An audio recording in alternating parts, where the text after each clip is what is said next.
Yeah, there is. Yeah. So, finally, the Six Deities, right? We finished the discussion on the ultimate deity, at least for the time being. Suchness deity.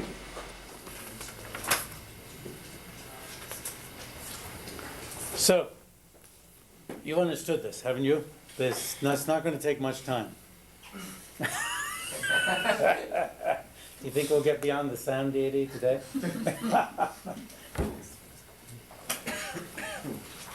So here you have, like, utter emptiness. And the meditator is consciously thinking the final suchness of the deity, my own final suchness are exactly the same. So this is called ultimate pride. Pride in having the same ultimate nature as that of deity. And again, pride is totally non-afflicted, right? And even having this pride causes you to overcome the other kind of pride. And we didn't settle why it's called pride. Let's not try anymore for the time being.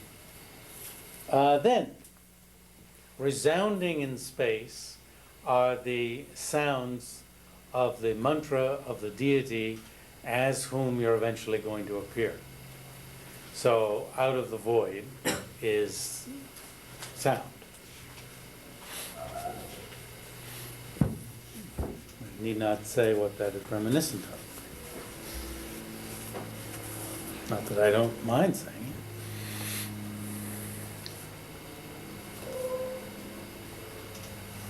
it. And the sounds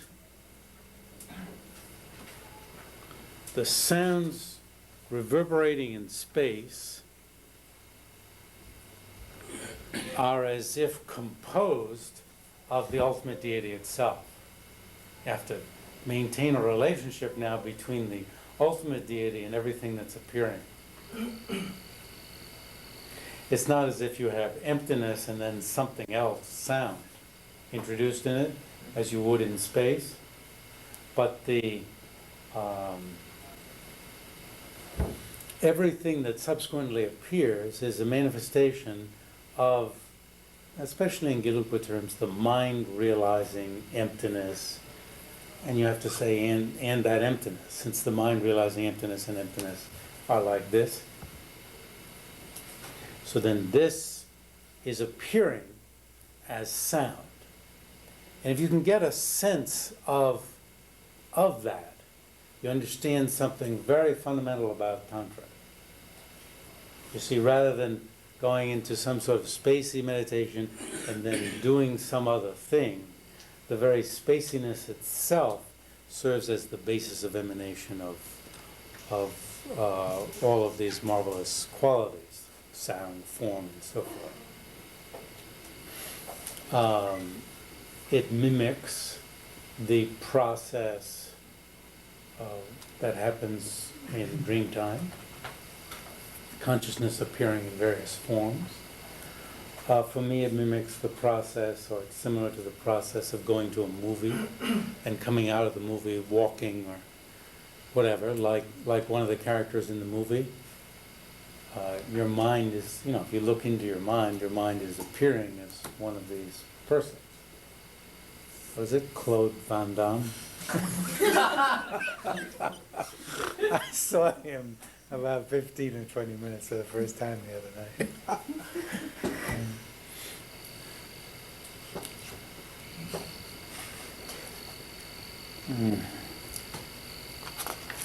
So, sound deity, that's on page 31. So you see right in the middle it says, from within emptiness, the wisdom realizing the ultimate deity appears in the aspect of the tones of the mantra resounding in space. The mantra can be the long mantra of a deity, for instance with Avalokiteshvara, it's Om Mani Padme Hum Dumakuya Harinita Radzahriya Swaha. or short form, Om Mani Padme Hum. So you have, Om Mani Padme Hum throughout space. It's marvelous. These are great movies. There's great movie images here.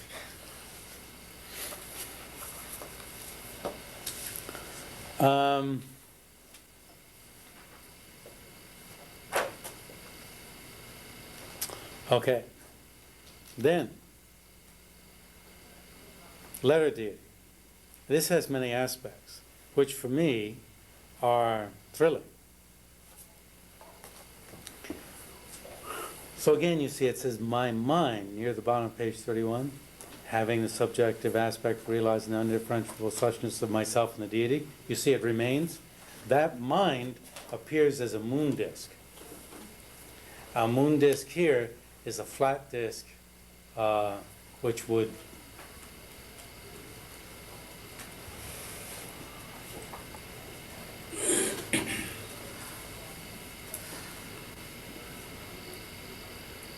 it's just a flat moon disk in space, rather than a round orb that is light on one side and dark on the other side.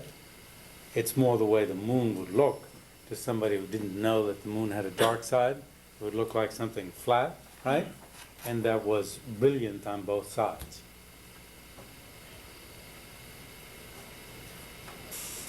And it's flat this way. If you're eventually going to appear as the deity, in form, then it's flat this way. Is that outside of yourself? Is that outside of yourself?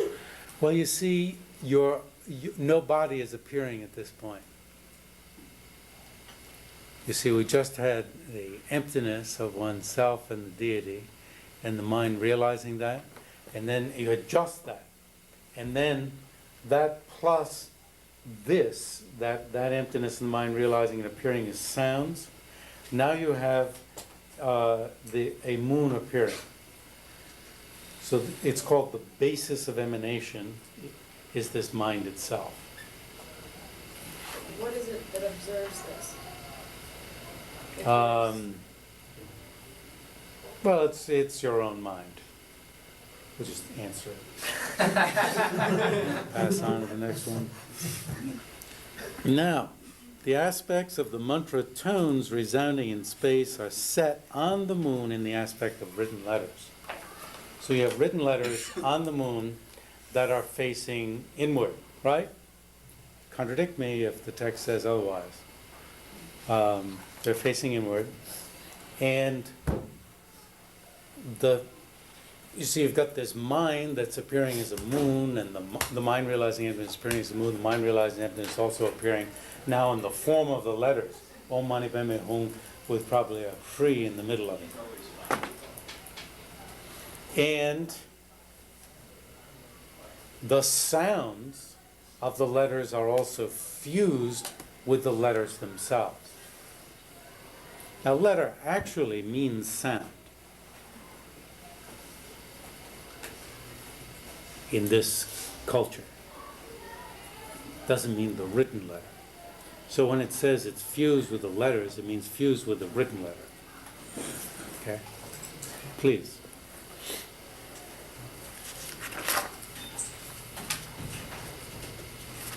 Now, mercury and sand. Is it mercury? No, very pure mercury adhering or mixing with grains of gold. I see it's grains of gold. Okay. I'd like to see that, for the image to come alive. Or we could break a bunch of thermometers. What would we do for the gold dust? And then you probably couldn't retrieve the gold dust. So anyway, I'd like to see it. It is something, if you thought of a speaker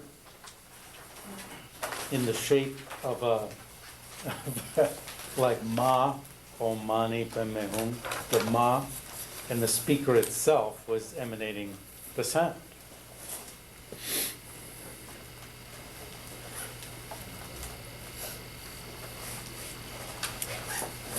So what's that? That's the letter deity. Then, page 32, the form deity. Now there's a transition from the moon with the mantra letters on it to appearing as Avalokiteshvara, Manjushri, Vajrapani, you name it. And the transition is that from the letters spread out rays of light, and those rays of light do two things. They make offerings to high beings, Buddhas and Bodhisattvas, and they relieve the suffering of low beings.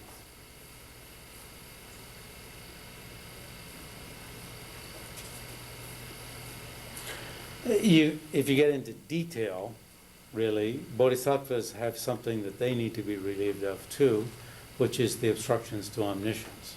And usually when you do these practices, you don't limit it to lower. Low means anything below a Buddha. And so you see you're cleaning up the universe. To me, this is fantastic. That you see, before you appear in form, you clean up the universe. And to me, all of these practices suggest that there's an opposite to them. I just said all. That's be interesting. You know, if you take each one of these practices and look at what its opposite would be, and ask yourself, is this what occurs in ordinary life? The opposite. Like when you wake up in the morning, when we wake up in the morning, do we send out crud that then we are faced with for the rest of the day? My guess is yes. I mean, it's transforming an ordinary process. So, to me, it's marvelous from 2 points of view. One, this highly positive practice, even before a physical form with 2 arms, a head, a trunk, 2 legs appears. And also, it's my own guess, because it's the correlate or opposite of something that happens in usual life. So from the moon, the hand symbol, well, this would be in the center of the moon, the hand symbol of that particular deity, of Avalokiteshvara. What is it? Anybody know? I don't. Some deity, it might be a Vajra or wheel. Avalokiteshvara, I should know. Why not? Lotus, yeah. Why not? Yeah. What? Doesn't it depend on the number of arms? Does it? No. This means the general symbol. Yeah. Yeah, lotus sounds good, yeah. From the moon, lotus, and mantra, variegated rays of light are emitted, many colors.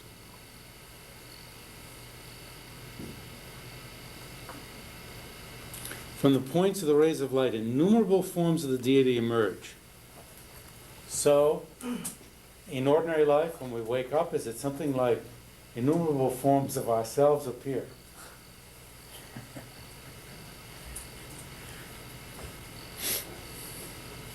Pervading the entire sphere of space. Then they emanate great clouds of offering, whereby they make splendid offerings to all the Buddhas. So what do? We emanate great clouds of darkness, demand, Demands on everything around to mark darkness, demand. What else? That's nice, demand. It's kind of the reverse direction. You want things to flow towards you. Oh yes, pulling everything in. But also getting out all the crap to everyone else, Making sure that accidents go to somebody else. Now, of course, you wouldn't want to do something that made accidents come to you. But I mean, was thinking that's I our want my fear. coffee, Like when I get up, I want my coffee, That kind of going towards you. Black Yeah. hole versus light hole. sucking everything within it. Yes. But sucking only the good things. The good things. And making sure what? Well, whereas if you're doing deity yoga, you offer to the higher beings. In this case, you're draining off of higher beings. Yes. And you're very conscientious of who's below you and keeping them below you. Yes. Keeping them right. Not making offerings too low. Yes. Not cleansing them. And,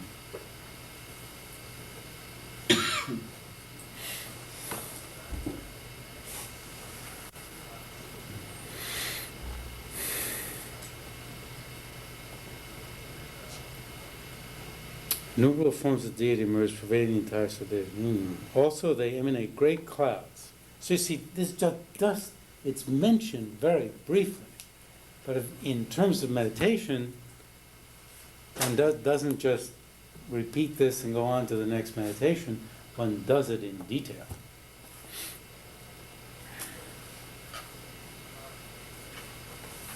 So by making splendid offerings to the Buddhas don't need any offerings. But it establishes one's connection with the teaching. It fortifies one's interest in the qualities that Buddhas have. It means you're willing to pay the price. You know, you're giving even material things and things that bring pleasure to beings who teach something that bring about realization.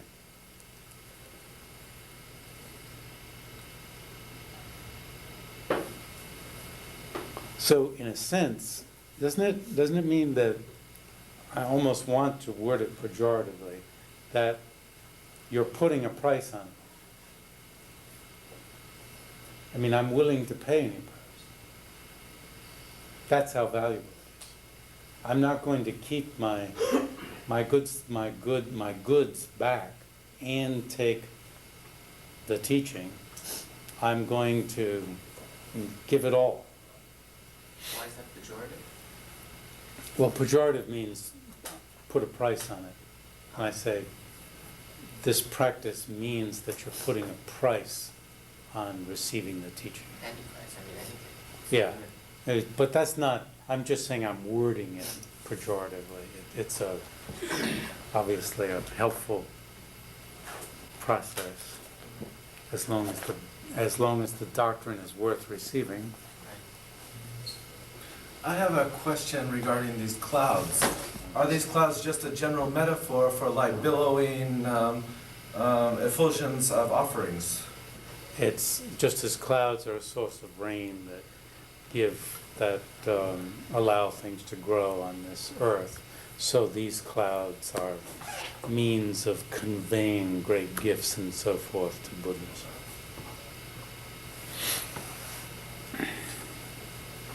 Also, so now, first of all, you offer upward.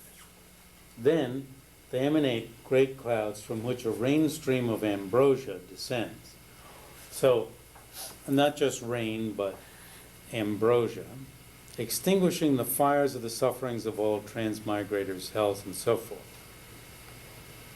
So, hell beings and so forth. The Dalai Lama's exposition of this is particularly moving. One gives to beings whatever they want, whatever they need, whatever they want.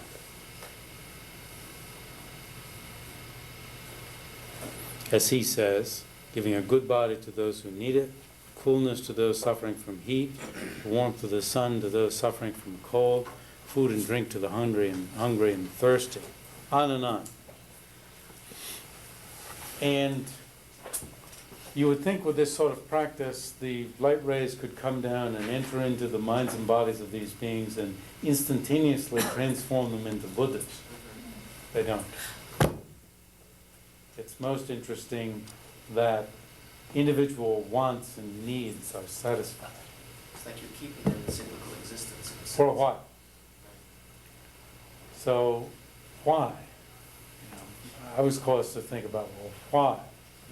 It's because it's very hard to transform or educate your own autonomous complexes immediately into being into Buddhahood, the practice would end up being brief and probably not have much force.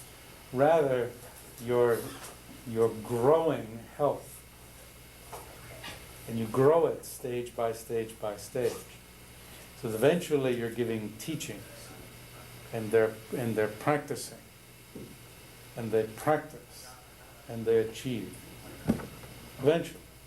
But first of all physical and mental needs and wants are taken care of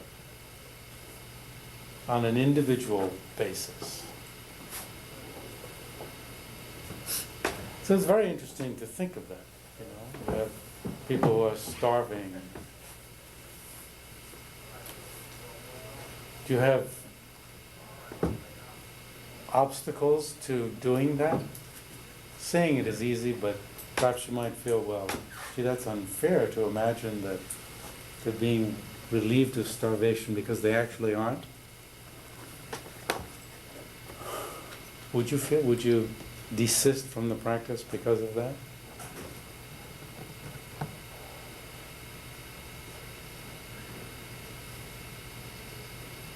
I mean, I don't think one should, but I can see where one might. I mean, it at least makes you beneficent. Yes. My reaction would be actually, or maybe I'm interfering with karma in the sense that, the hungry and the thirsty, it's a result from karma, and why can't they just live out their karma in a sense? Yeah, it's said that many people don't like to practice deity yoga because they've reflected on their own bodies as being unclean,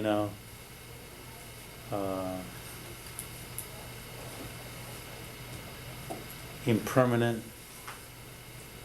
miserable. Ithaca, opposite of that is unclean, miserable, impermanent, and selfless. And thus, because they're looking so strongly on this body as being impure, they can't stand the idea. It seems wrong to look on one's own body as being pure. And somehow I think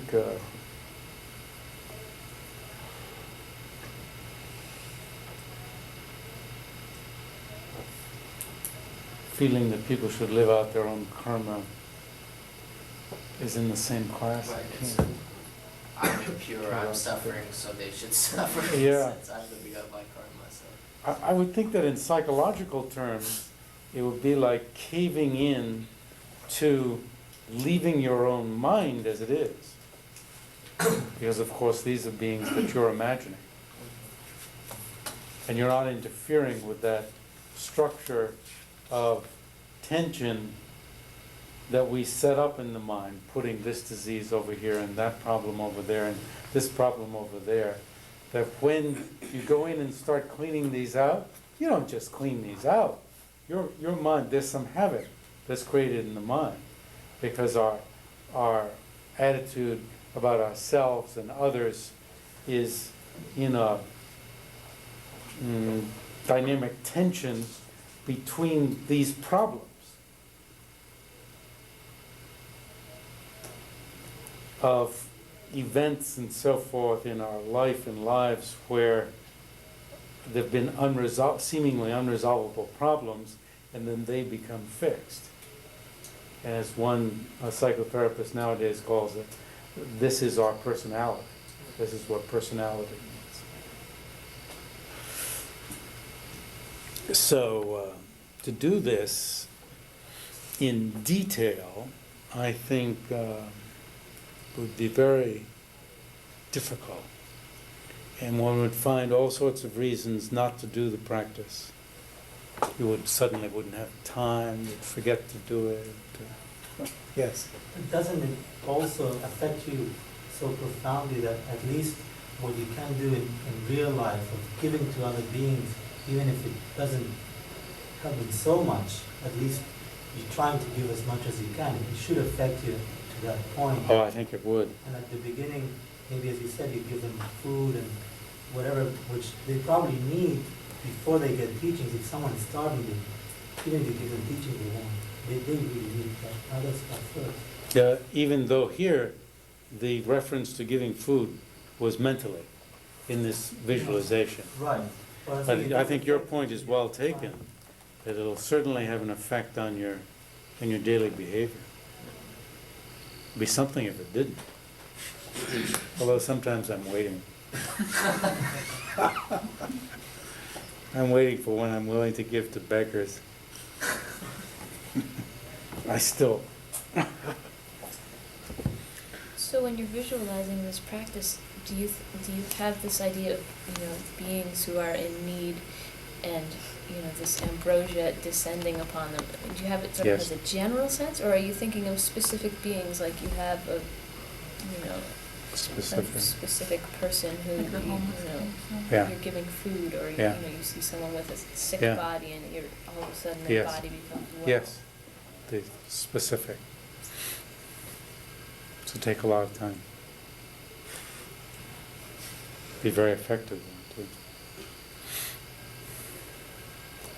So there is an appearance of the deity, the form of the deity, right? In that it's not here where it will eventually appear because there's a moon disk and letters, the light rays, and then from the points of those light rays emerge those millions of Avalokiteshwaras, for instance. Let's say 10. And then they emanate clouds, and then from the clouds offerings go to Buddhas, and then from the clouds rain of ambrosia goes that helps beings.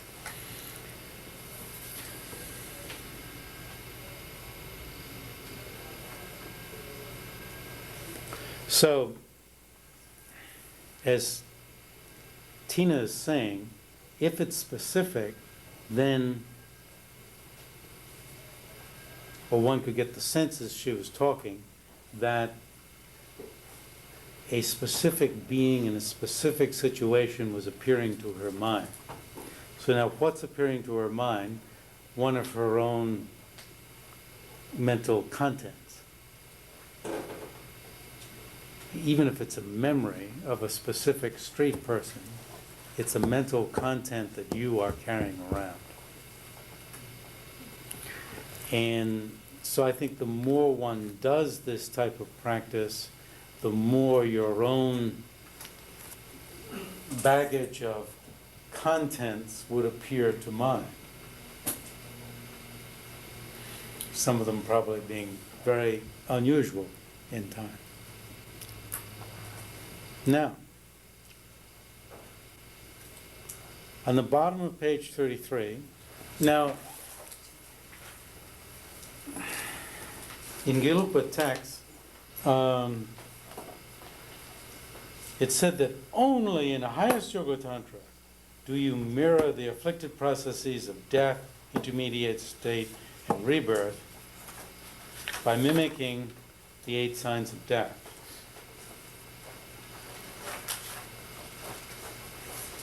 Appearing as a seed syllable, and then as a deity with a physical body. Now, I think this is one of the uncommon features of highest Yoga Tantra. And it's true enough. Because of this qualification that death involves these 8 signs. Death is like deity yoga. Ultimate deity, the first of the 6 deities. But the way it's done in highest Yoga Tantra is not just to meditate on emptiness, but also to experience these 8 different signs. These being the ones that are listed in Note 65. Mirage, smoke, fireflies, burning butter lamp, that means this type of steady flame, mind of radiant, I no longer use radiant, I say vivid. Mind of vivid white appearance, mind of vivid red or orange increase, mind of vivid black near attainment, and mind of clear light. In other words, in the step of doing the ultimate deity, when you've reflected on emptiness, all appearances dissolve, and and you pass through these 8 appearances, finally down to the mind of clear light. Now, it's only in highest Yoga Tantra that this 8-fold dissolution is done. Okay. So there's a statement that only highest Yoga Tantra mirrors, mimics the processes of death, intermediate state, and rebirth. But actually it means this kind of death. Death that involves these 8 signs. You with me? I say that in the lower tantras also, because we have these phases of ultimate deity and so forth, you have mimicking of the ordinary process of death, intermediate state, and rebirth, or of going to sleep, awakening, and awakening.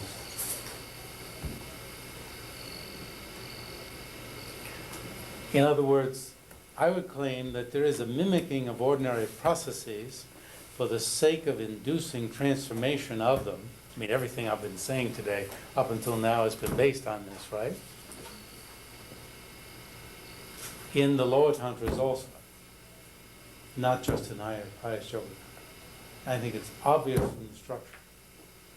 And I think my remark does not contradict in any way the uniqueness of highest yoga tantra. The uniqueness of highest yoga tantra is that when you mimic death, you also mimic these 8 appearances. Okay.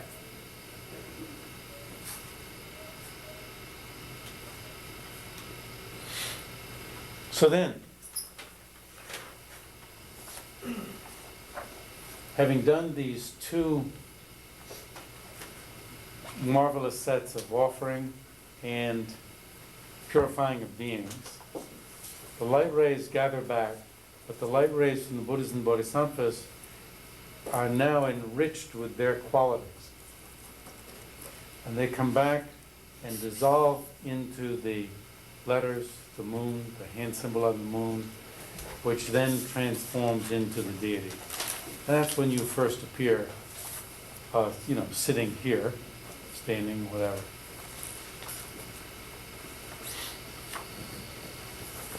And of course, you're not supposed to look like a painting. But often when you try to do this, that's what you see. Something that's painted or something that looks like a statue.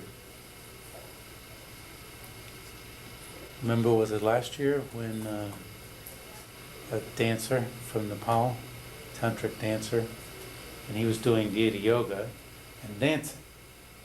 Very helpful, So you've got to keep all those ornaments and so forth in mind.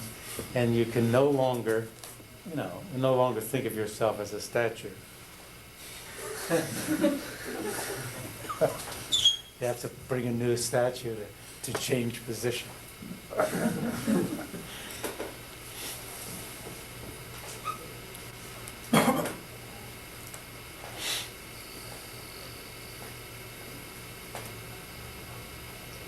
Then you make seals, such as touching parts of your body, and when you do that, you imagine that it just brightens immeasurably. It's like giving yourself a blessing. You don't wait for it to happen. You imagine it to happen. That's a big thing about even tantric initiation. There's the combination of having a substance, such as a vessel with some fluid in it, and the lamas, the guru's mind, and your mind. The guru's doing something, but you've got to do something too. So when the guru sets it on your head, what you do is imagine that this is, really does something for you. And then, of course, afterwards, you don't know if it came from the guru or yourself. If you decided beforehand you didn't care, and you didn't care. Then the sign deity. Now all the signs of a full-fledged deity are present. And now you can have a divine personhood.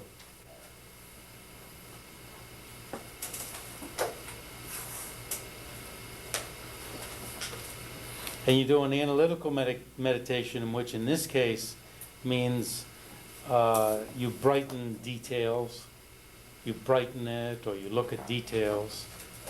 Stabilizing meditation is to set one pointedly.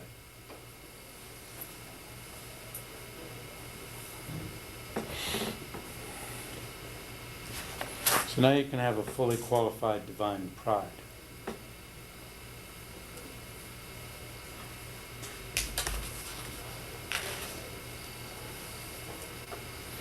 Now the text on page 36 refers in a general way in the first new paragraph to the ascertainment factor of that consciousness and the appearance factor of the consciousness. So to develop a way in which you can talk about appearing as a deity and realizing the deity's emptiness at the same time, they developed this vocabulary of ascertainment and appearance, doing two things at once. And really, at this point, one isn't sufficiently adept at the practice so that these two can be present strongly. That's what you're striving for. But at this point, you're mainly working on the appearance factor. It'll be later with the signless yoga that you'll really develop the ability to do these two at the same time.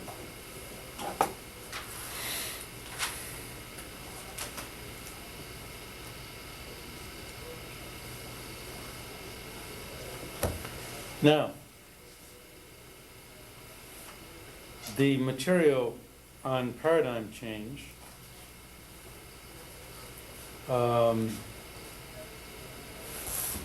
I was at a conference in Hawaii in, I believe, 1983, going to one, and a dominant theme of the conference was paradigm change. And we were following mainly Hans Kuhn's adaptation of Thomas Kuhn's theories, which were put forth for science. And as I said near the beginning of the course, I believe I said, I was struck in a personal way with the applicability of what Hans Kuhn was saying. Hans Kuhn is a famous Catholic theologian who is always in trouble with the Pope.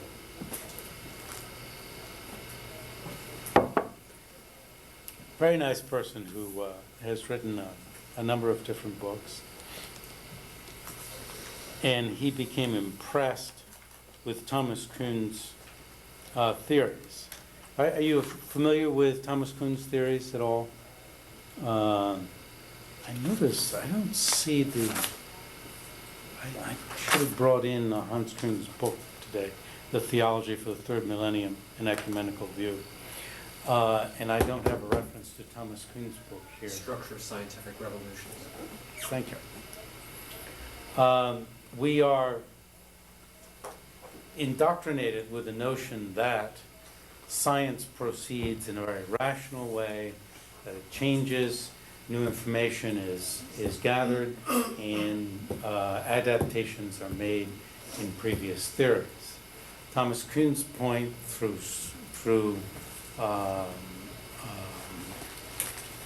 investigating the history of science was that indeed is not the case. Contrary evidence is presented, which is ignored, and the old paradigm is maintained at all costs. And at all costs, at all costs, at all costs. And then there develops somebody who then develops around her or him a group of people who adhere to a new paradigm. And either they, once they have broken away, even in their interactions with the old paradigm, though people in the old paradigm for the most part couldn't care less about the new paradigm. So you see there's nothing rational about it. Except for the accrual of this counter-information and the fact that some people do pay attention to it. But there has to be a break with the old paradigm. But that the break can be such that those who form the new paradigm absorb the old paradigm and see a continuity. It's like generously seeing continuity. Or it's a break such that,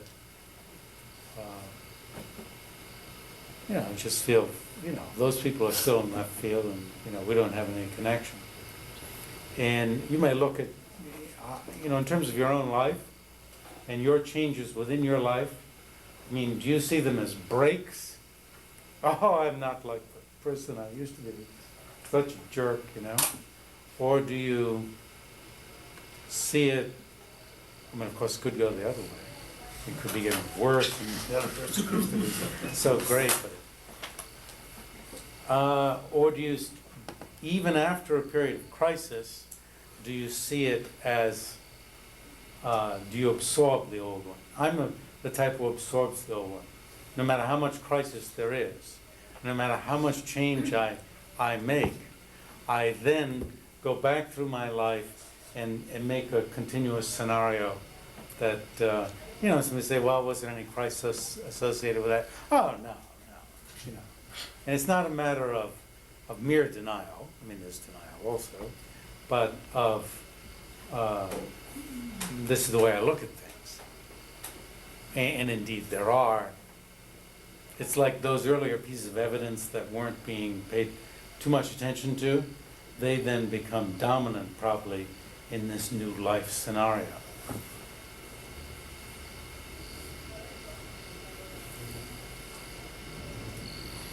So Hans Kuhn applied this to developments in theology, and thus we'll see theology as proceeding by periods. Yes? Does Thomas Kuhn propose both models or just the latter one, the second one? There's a variety. There's both.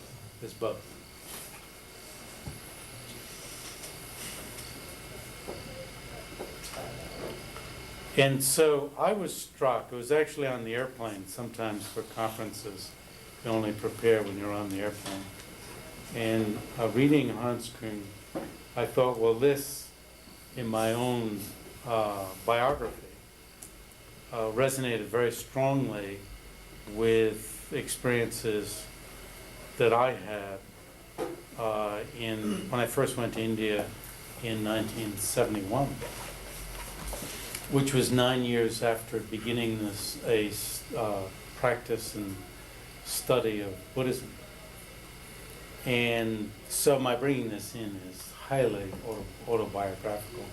It may have nothing to do, it may just be my own work, And so you see this whole issue about searching for objects and not finding them, and the tantric model of using that consciousness itself to reappear as objects, rather than merely letting objects reappear. I was always bothered with, well, what is the stuff of these appearances? Now, this new model isn't any perhaps more logical than the other, but experientially for me, which I was actually taken through it in a ceremony that I was at with probably 1,500 other people.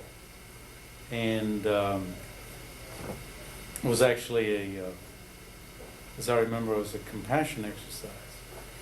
And I had come to India and was told not to go to Dharamsala by the head of the Fulbright people in New Delhi, So I went to Benares, got sick in Delhi before I left Benares. Somebody told me to drink the tap water. It's a good way to get used to the country.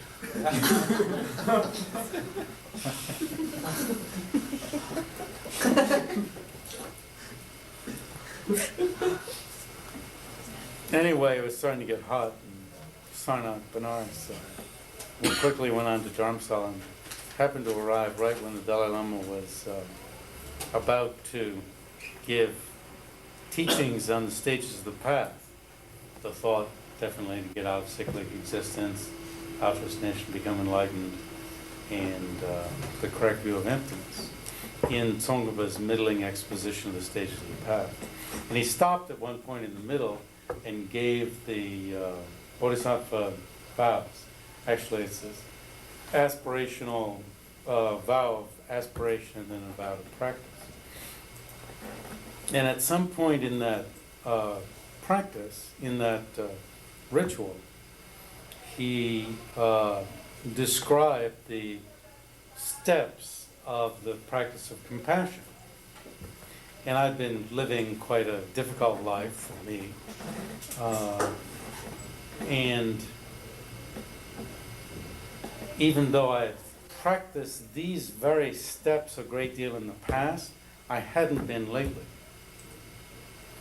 And I was overwhelmed at that time with a sense of dirt. And, people were crapping on the road. You go out on the road in the morning, people are crapping, and they're crapping behind this bush and that bush, and you are, and I won't go on to tell you the stories about crapping.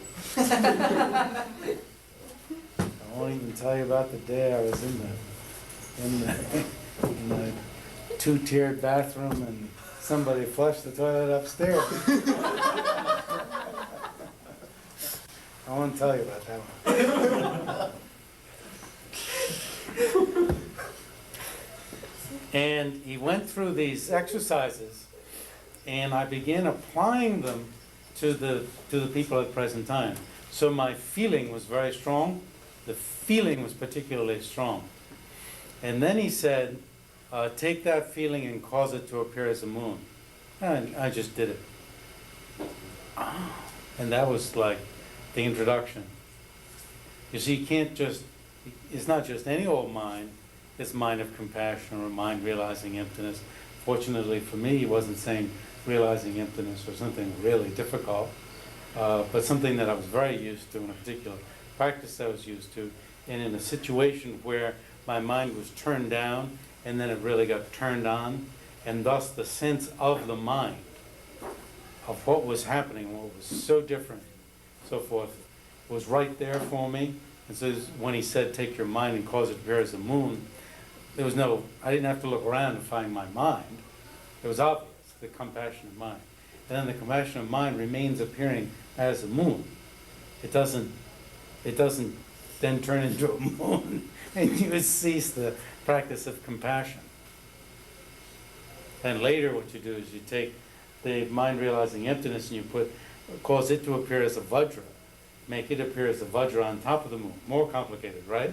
So you get compassion, mind realizing emptiness in this one symbolic structure. And that answered a lot of things for me. I was going to go to Rishikesh and pursue a particular Swami that I'd met in the States after going to Dharamsala. Here I am now. Never made it to Rishikesh. So, this just to be much more specific about the autobiographical element. So I began wondering, within Gelugpa treatises, there is so much emphasis on the integrity of the two systems of Sutra and Tantra. That to practice Sutra and Tantra, you need compassion and emptiness. Compassion, realization of emptiness are the two wings of the bird flying to enlightenment in the Sutra system. And all this is a reconfiguration of compassion and the mind realizing emptiness into deity yoga. It looks like a very harmonious movement. But I began wondering, based on Hans Kung's statements, well, might there be something disjunctive here? I mean, even if, granted everything that they're saying, if you really go through it and you don't find objects, and, with this mind investigating about emptiness, it's not an obvious step for that mind itself to appear in form. And that there may be conflict, difficult periods, and crisis, and so forth. And maybe not. Maybe for some people, not for other people. So that's where my attention came from. So I will put Hans Kung's adaptation of this on reserve. Excuse me. Yes. Is it possible to say a little bit more? I know when you were talking about the book on the ultimate deity, you were saying in the sutra on page 30, appearances are no longer just allowed to reappear as in the sutra mode. Instead, the meditator deliberately reflects on his or her own final nature as being the stuff out of which they will appear. That was Yes, that's the crux of it all. That's the crux of the paradigm shift, I guess. Yes. And could you say a little more about that?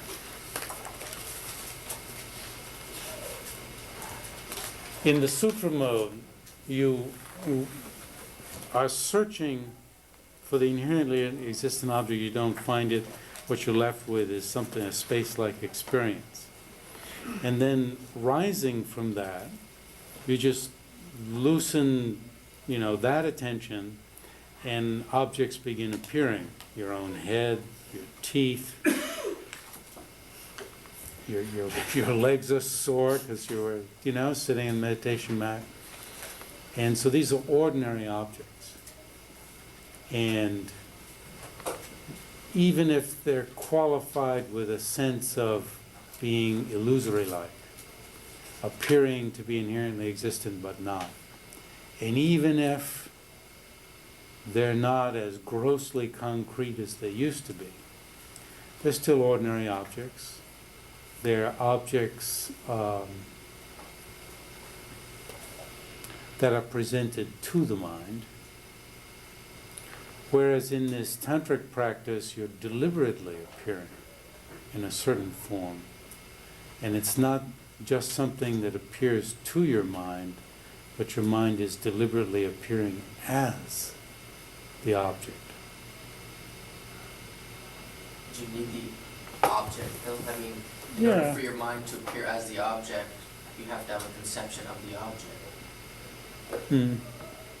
What you've been paying attention to what the deity looks like and trying to appear that way over a long period of time. But when you succeed in doing it, it's your mind appearing as that, rather than something that's just appearing of itself. I don't mean independently, but... Like a desk. Yeah. An ordinary object. I have a question relating to this bridging from Sutra to Tantra. My impression of the Sutra analysis, that when we enter this space-like experience, anyway, my impression is that we lose a center of awareness. And my impression when we talk about this deity yoga is that we are certifying a center of awareness in the identity of the deity, that being the pride of the deity, and then the other beings that we're helping, and the ourselves becoming the deity. So we have a vision of emptiness wherein we have a center of awareness.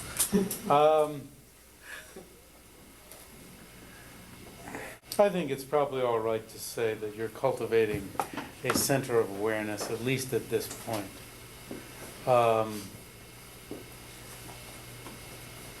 When Buddhahood is achieved, I don't think it can be said that there's a center of awareness. once you're in this non-dualistic mind at the same time as the dualistic mind, I don't think it can be said that there's a center of awareness. There's awareness, but awareness is omnipresent. But in this practice, as much as the sounds, and if you have a mandala, a house surrounding you, that is an appearance of your own mind, there is still, I think, unavoidably a sense of center. Can the same No be problem. true of the correct understanding of the Madhyamika, where we enter this space-like contemplative awareness? No, in that space-like meditative equipoise itself, I don't think you're cultivating a center. I think the more you do the tantric practice, the better, the less it's a center of awareness. But early on, I would say it's certainly just a guess. Now, one thing I want to say, especially the undergraduates, please feel, I now don't know who the undergraduates are and who they are. Please feel free to interrupt at any point when something jumps beyond you. There are a number of graduate students here with various backgrounds. You might think of be interrupting or so forth, but you'll be surprised to find, once you do interrupt and ask what the hell is going on, how much others will chime in, and it will lead to other discussions. And don't let, we're enough into the course, don't let my particular agenda, I mean, I do have an agenda, no matter how long it takes, prevent you from fruitful discussion.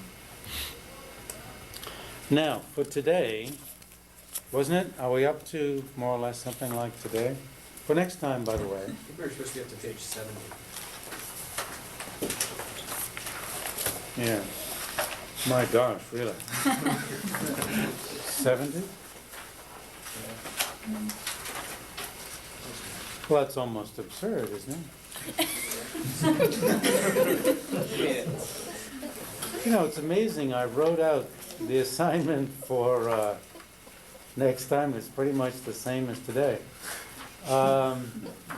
Tantric techniques 50 to 65 next time. It's even less than it was for this time. Make sure to reread it. Are you rereading? Yes.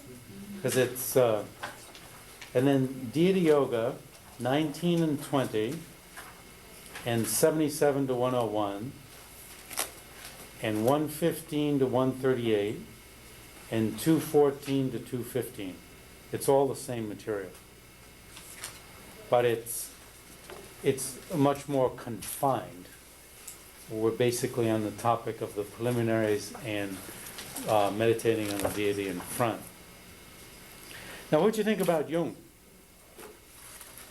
Tell me about Jung. What really struck you? What does inflation mean? Hmm? What does inflation mean? Negative inflation and positive inflation. Well, you've seen people who are a mess. Okay? That's probably negative inflation. A mess in the sense of, you know, you get so you can't do anything. Your own unconscious contents are drowning your ego. Ego for Jung is this capable person who has discrimination, who has love, compassion, these various helpful qualities. Jung is all for mediating between what's going on in the unconscious and, confronting. Not of being absorbed by it, or you're attempting to absorb it. When you attempt to absorb it, you become the grand, the grand leader. There's marvelous things of who has the panacea. If only you practiced, everything would be right. And in the meantime, give me your money. And we've seen it with all sorts of gurus and so forth, right? Where you get how many ever Cadillacs and what is it? Rolls, not Rolls, is it Rolls? And even, you know, some of my humble friends eventually want at least a BMW.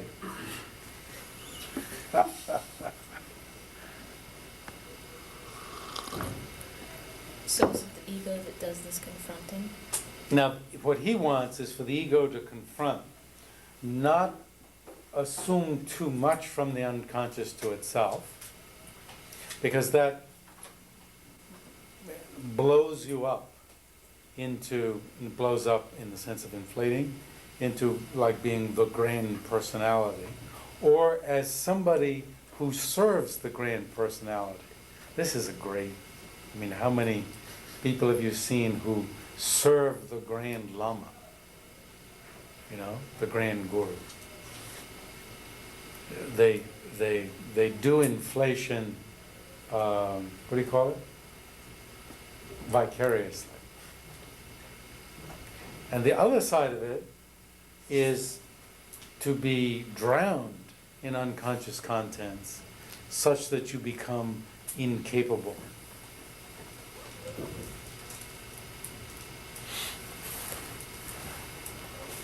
He has great statements about the, what does he say about the psychosis of his own time? Political and what? Rational and political. And then I added economic. Because nowadays it's all, you know, whether the gross national product is going up or not. You know, it's horrible if you don't have a job. There's no, it's horrible if you don't have income, but that the total measure of the people's prosperity, or that prosperity means economic prosperity. Give me a break. Yes? Can you say something about what the unconscious is that's being confronted or mediated? Well, he's relying to a great extent, well, in two ways, two types of unconscious really. The type that Freud talked about, the seething cauldron of frustrated desires, angers, and so forth that manifest in dream, that manifest in strange quirks of behavior. This is so much taken for granted for me, I can't talk about it. It's like I converted to this many years ago.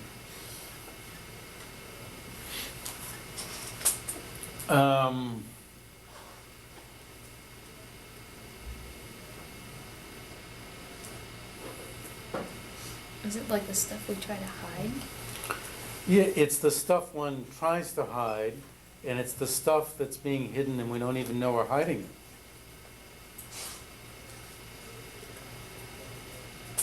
In Freud's,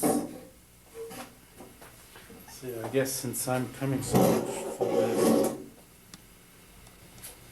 as even pictorially people will draw it as the id, which is the unconscious, the ego, and the superego. And the superego is who you're trying to be. Your either self-imposed or other-imposed self-image of the good girl or boy that you were taught to be as you were growing up. Okay? Who is at tremendous conflict with this seething cauldron of of desires, hatreds, lusts, jealousies, wishes to murder, and so forth. And the ego, the poor little ego, is left as the arbiter between these two. And the superego is so out of whack with what's going on underneath. You see, that's why it's put down below, underneath it all. That the ego is left frustrated, miserable, you know, you name it. So most of modern psychology, psychoanalysis, and so forth, no matter how much they don't want to, or no, how much they want to put down Freud, are coming from this type of general view. And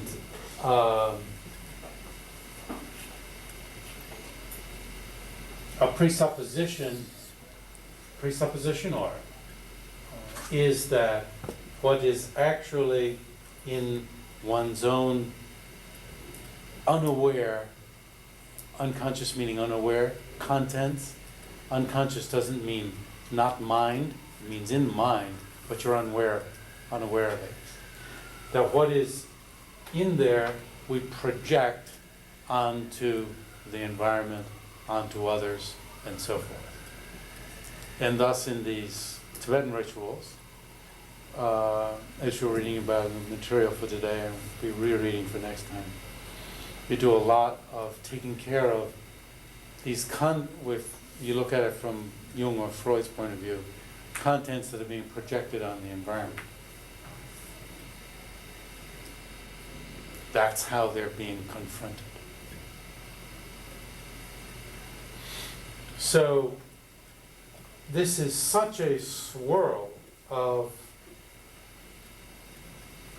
uncontrollable desires, hatreds, and so forth, that if the ego identifies with them, any portion of them, you become, a raving maniac. You become blown up, inflated. You assume too much to yourself. Or you become drowned, which is negative inflation, in these qualities. And they are controlling you.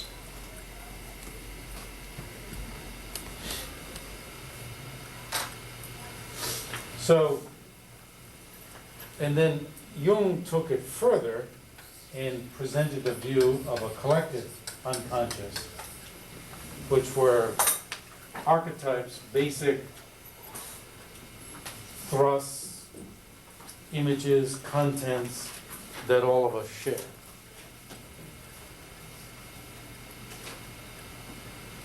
And he strongly emphasized, we're late, the need to develop a competent ego who could mediate these various layers of the mind.